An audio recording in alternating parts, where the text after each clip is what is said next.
அன்பர்களே வணக்கம்.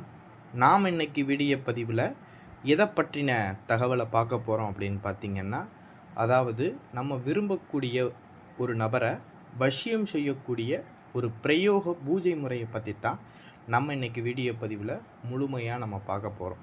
வீடியோ பதிவுக்குள்ளே போகிறதுக்கு முன்னாடி நம்மளுடைய சிவருத்ர மகாகாளி அல்வாக்குப்பிடம் யூடியூப் சேனலை சப்ஸ்கிரைப் பண்ணாதவங்க சப்ஸ்கிரைப் பண்ணிக்கிங்க.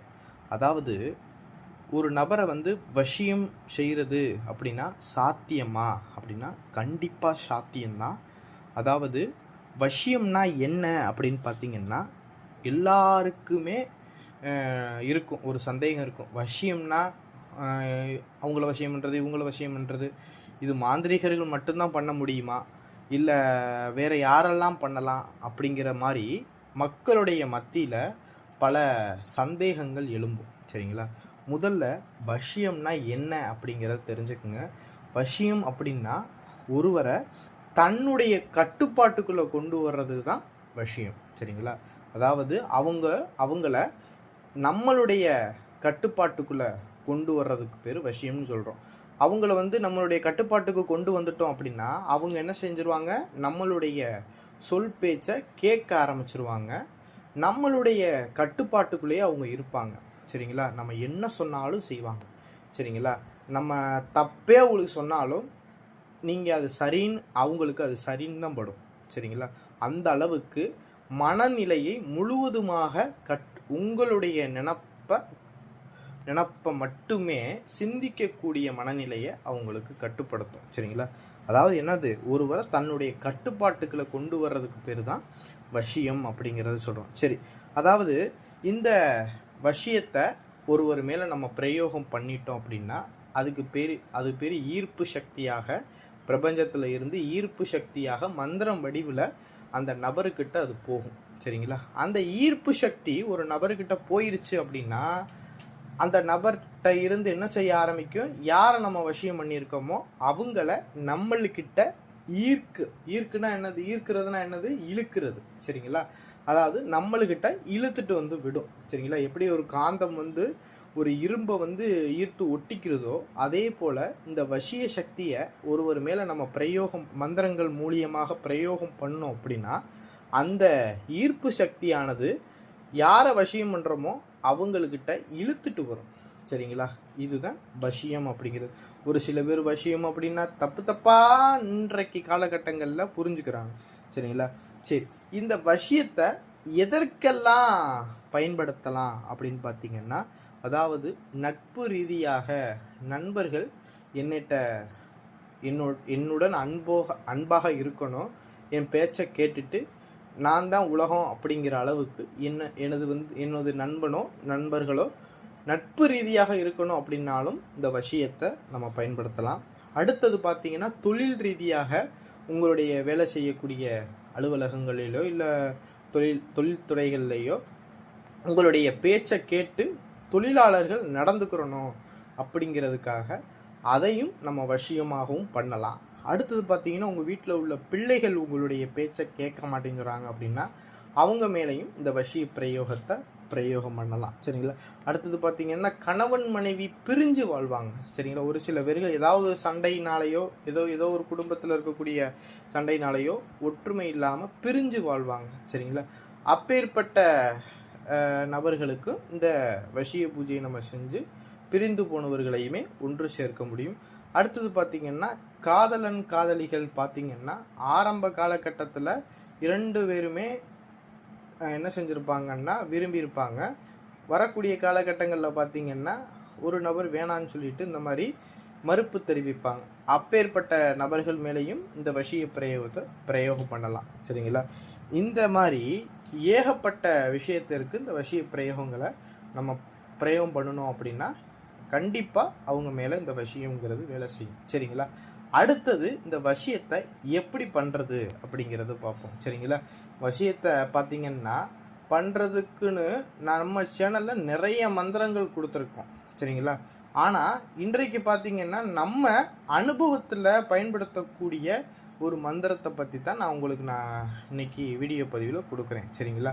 முதல்ல நம்ம யாரை வசியம் பண்ண போகிறோமோ அவங்களுடைய ஒரு உருவ பாவை போல் பச்சரிசி மாவில் பன்னீர் விட்டு குழப்பி நீங்கள் என்ன செஞ்சுக்கங்கன்னா ஒரு மனித உருவ பாவை ஒன்று செஞ்சுக்குங்க.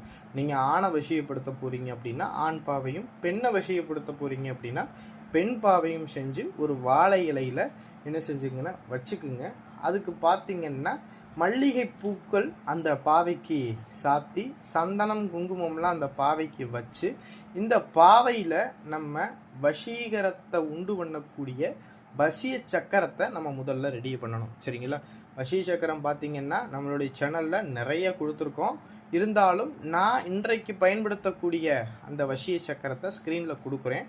அந்த சக்கரத்தை வெள்ளித்தகடு இல்லைன்னா பஞ்சலோகத்தகடு இல்லைன்னா காரியத்தகடு, இந்த 3 தகட்டில் ஏதாவது ஒரு தகட்டில் நீங்கள் என்ன செஞ்சுக்கங்கன்னா இந்த வசீகர சக்கரத்தை எழுதி அந்த எந்திரத்திற்கு 10,008 மந்திர ஊரு கொடுத்து சுருட்டி அந்த பாவையினுடைய பிறப்புறுப்பு பகுதியில் அந்த எந்திரத்தை சுருட்டி வச்சுருங்க. சரிங்களா? வச்சுட்டு இந்த பாவையை தயார் பண்ணி வச்சுட்டு அந்த பாவையுடைய தலைமாட்டு பகுதியில் ஒரு மண் விளக்கில் அகல் விளக்கில் நெய் ஊற்றி தீபம் போட்டுருங்க.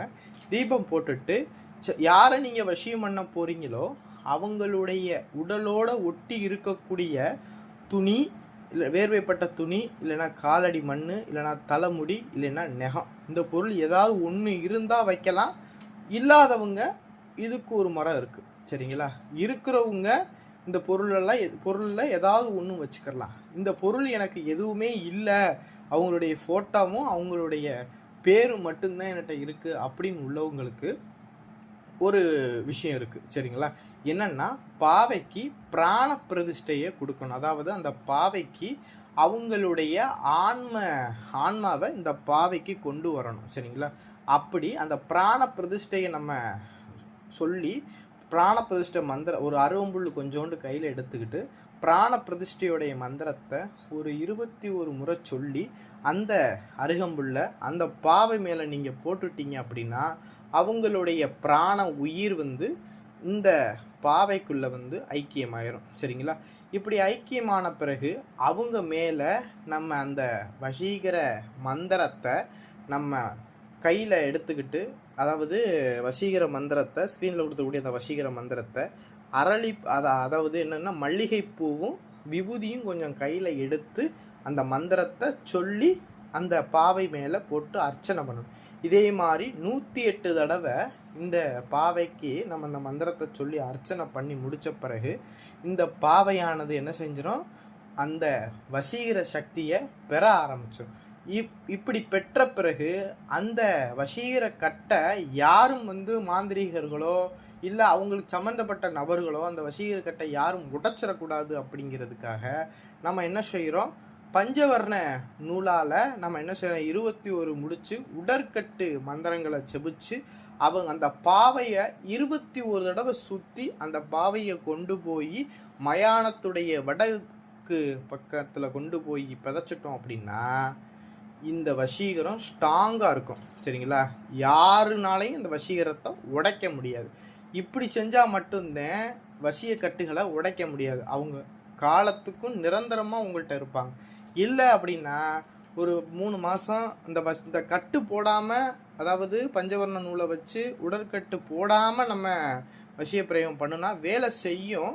திருப்பி அவங்க வீட்டில் யாராவது வசியக்கட்டில் இருக்காங்கன்னு தெரிஞ்சுக்கிட்டாங்க அப்படின்னா கண்டிப்பாக கொண்டு போய் யாராவது ஒரு மாந்திரிகர்கிட்ட கொண்டு போய் அந்த வசியக்கட்டை உடைச்சிடலாம். சரிங்களா? அதனால விவரம் தெரிந்த மாந்திரிகர்கள் பூராமே என்ன செய்வாங்கன்னா அந்த பாவை சுற்றி பஞ்சவர்ண நூலால் உடற்கட்டு மந்திரங்களை பிரயோகம் பண்ணி கட்டு போட்டுருவான். சரிங்களா? கட்டு போட்டோம் அப்படின்னா ஸ்ட்ராங்காக வசியம் இருக்கும். அந்த கட்டை யாருனாலையும் உடைக்க முடியாது. சரிங்களா? இப்படி தான் வசிய பிரயோகங்கள் பண்ணுவோம். சரிங்களா? இந்த வசிய பிரயோகங்கள் இப்படி நம்ம பண்ணும்போது யார் மேலே நம்ம வசியத்தை நம்ம பிரயோகம் பண்ணுறோமோ அவங்கக்கிட்ட அந்த வசிய சக்தி போய் அவங்களுடைய மனதை முழுவதுமாக கட்டுப்படுத்தி அவங்கள தன்னுடைய கட்டுப்பாட்டுக்குள்ளே கொண்டு வரும். யாரை இந்த வசீகர பூஜை செய்கிறாங்களோ, யாருக்காக பண்ணுறாங்களோ அவங்களுடைய கட்டுப்பாட்டுக்குள்ளே இந்த நம்ம வசியம் பண்ணப்பட்டவர் வந்துடுவாங்க. சரிங்களா? இப்படி தான் வசியம் வேலை செய்யும். சரிங்களா? இதற்கு பார்த்தீங்கன்னா இது ஒரு சில பேர்களுக்கு டவுட் இருக்கும். இது எத்தனை நாளில் வேலை செய்யும் அப்படின்னு சொல்லிட்டு. சரிங்களா? நல்லா தெரிஞ்சுக்குங்க. நம்ம மனிதர்களாகிய நம்ம எல்லாருமே நவக்கிரக கட்டுப்பாட்டுக்குள்ளே நம்ம இருப்போம். சரிங்களா? அப்போனா அந்த நவக்கிரக கட்டுப்பாட்டுக்குள்ளே இருக்கும்போது அந்த வசிய சக்தியுடைய வேலை செய்யக்கூடிய கிரகங்கள் ஒற்றுமையாக இருந்தால் மட்டும்தான் நம்ம செய்யக்கூடிய பூஜை முழுமையாக பலன் தரும். சரிங்களா? அந்த வசிய சக்தி ஒற்றுமை இல்லாமல் இருந்துச்சு அப்படின்னா கொஞ்சம் லேட் ஆகும். சரிங்களா? இது பார்த்தீங்கன்னா சுவடிகளில் 48 நாளைக்குள்ளாக வசியம் ஆயிடுவாங்க அப்படின்னு சொல்லப்பட்டிருக்கு. ஒருவருடைய நம்மளுடைய அனுபவத்தில் பார்த்தீங்கன்னா ஒரு சில பேர்கள் பூஜை பண்ணின 11 நாள்லையும் நடந்திருக்கு. ஒரு சில பேர்கள் பூஜை பண்ணின 21 நாள்லேயும் நடந்திருக்கு, 48 நாள்லேயும் நடந்திருக்கு. சரிங்களா? அவரவர்களுடைய நேர காலங்களுக்கு தகுந்தாறு போல் இந்த வசியங்கிறது வேலை செய்யும். சரிங்களா? இதுதான் இப்படித்தான் வசியம் வேலை செய்யும். சரிங்களா? இந்த வீடியோ பதிவு உங்களுக்கு முழுமையாக பயனுள்ளதாக இருக்கும் அப்படிங்கிறத நம்புகிறேன். இந்த வீடியோவை எல்லாருமே பயன்படுத்திக்கிங்க. நன்றி, வணக்கம்.